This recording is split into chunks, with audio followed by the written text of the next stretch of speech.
New TV Telugu. ఇప్పుడు AP top 10 చూద్దాం.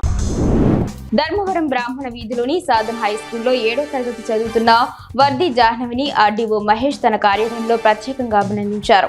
Gift అందజేసి ఘనంగా సత్కరించారు.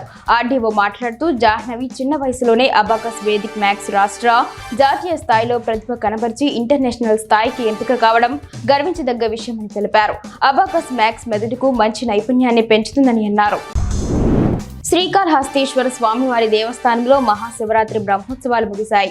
ఇందులో భాగంగా ఆలయ అలంకార మండపంలో ఉత్సవమూర్తి విగ్రహాలకు శాంతి అభిషేకాలు చేశారు. ముందుగా కలశ స్థాపన గావించి హోమాది కార్యక్రమాలు చేశారు. అనంతరం ఉత్సవమూర్తులను పాలు, పెరుగు, తేనె, గంధం వంటి సుగంధ ద్రవ్యాలతో అభిషేకించారు. మహిళలు అన్ని రంగాల్లోని రాణిస్తున్నారని జిల్లా ఎస్పీ బిందు మాధవ్ పేర్కొన్నారు. 8వ తేదీన అంతర్జాతీయ మహిళా దినోత్సవం పురస్కరించుకొని జిల్లా మహిళాభివృద్ధి శిశు సంక్షేమ పీడీ విజయ్ కుమార్ ఆధ్వర్యంలో 2K రన్ జిల్లా ఎస్పీ జెండా ప్రారంభించారు. ఈ సందర్భంగా జిల్లా ఎస్పీ మాట్లాడుతూ మహిళా దినోత్సవం ఘనంగా నిర్వహించడం జరుగుతుందన్నారు. మహిళల హక్కుల కోసం ప్రతి ఒక్కరూ కృషి చేయాలని పిలుపునిచ్చారు. బాలికలు రాజ్యాంగం పట్ల అవగాహన కలిగి ఉండాలని మహిళా పోలీస్ సిబ్బంది బాలకుమారి ద్రాక్షాయిని సూచించారు. అంతర్జాతీయ మహిళా దినోత్సవాన్ని పురస్కరించుకొని గోపాలపురం పోలీస్ స్టేషన్లో ఎస్ఐ సతీష్ ఆధ్వర్యంలో పాఠశాల బాలికలకు అవగాహన కల్పించారు. ఎఫ్ఐఆర్, లాకప్, కంట్రోల్ రూమ్, పోలీసులతో ఏ విధంగా నడుచుకోవాలో అనే అంశాలను వివరించారు. సమాజంలో ఎదురయ్యే ఒడిదుడుకలను బాలికలు ధైర్యంగా ఎదుర్కోవాలని సూచించారు. రాజానగరం నన్నయ్య యూనివర్సిటీలో 3 రోజుల పాటు నిర్వహించిన నారీ ఫెస్ట్ సంబరాలు అంబరాన్ని అంటాయి. నారీ ఫెస్ట్ ముగింపు సమావేశాన్ని యూనివర్సిటీలో నిర్వహించారు. విశ్వవిద్యాలయ ప్రాంగణంలో పాటు అనుబంధ కళాశాలల విద్యార్థులు హాజరయ్యారు. ఈ సమావేశానికి అతిథులుగా VCS Prasannasri, collector P Prashanti, doctor Padma, కేంద్ర కారాగారం DSP వసంత కుమారి పాల్గొని ప్రసంగించారు.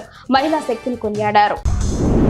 ఎన్టీఆర్ జిల్లా నందిగామ మండలం కేతవీరునిపాడు గ్రామంలో మంత్రి నాదెండ్ల మనోహర్ పర్యటించారు.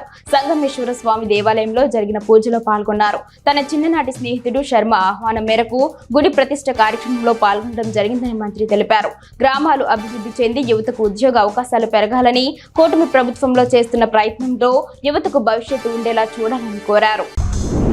అమరావతిలోని అసెంబ్లీలో అసెంబ్లీ సమావేశాలు జరిగాయి. ఈ సందర్భంగా కావలి ఎమ్మెల్యే కావ్య కృష్ణారెడ్డి అసెంబ్లీలో మాట్లాడారు.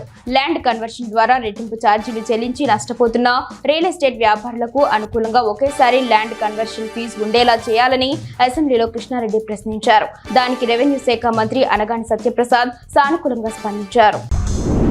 నెల్లూరు నగరం దుర్గామెట్టలో వేంచేసి ఉన్న శ్రీ రాజరాజేశ్వరి అమ్మవారి దేవస్థానం స్థాపించబడి 50 సంవత్సరాలు పూర్తి అయిన సందర్భంగా 108 రకముల పుష్పములతో, పత్రాలతో వైభవంగా పుష్పయాగాన్ని నిర్వహించారు. ఈ సందర్భంగా అమ్మవారిని ప్రత్యేకంగా అలంకరించారు.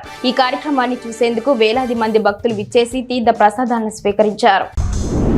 ఏలూరు నగరంలోని స్థానిక తెలుగుదేశం పార్టీ కార్యాలయంలో ఎమ్మెల్యే బడేటి రాధాకృష్ణ ఆధ్వర్యంలో గుడ్ మార్నింగ్ ఎమ్మెల్యే కార్యక్రమాన్ని నిర్వహించారు. ఈ సందర్భంగా నగరంలోని పలు డివిజన్లకు చెందిన ప్రజలు ఎమ్మెల్యేను మర్యాదపూర్వకంగా కలుసుకున్నారు.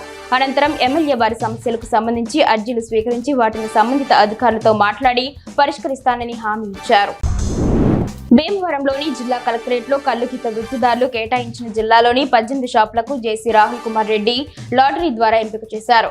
అనంతరం ఆయన మాట్లాడుతూ కేటాయించిన 18 షాపుల్లో శెట్టి బలిజ 10, గౌడ్ 5, గౌడ 2, శ్రీసేన 1 రిజర్వేషన్ ఆధారంగా డ్రా తీసినట్లు తెలిపారు. ఈ కార్యక్రమంలో అధికారులు పాల్గొన్నారు.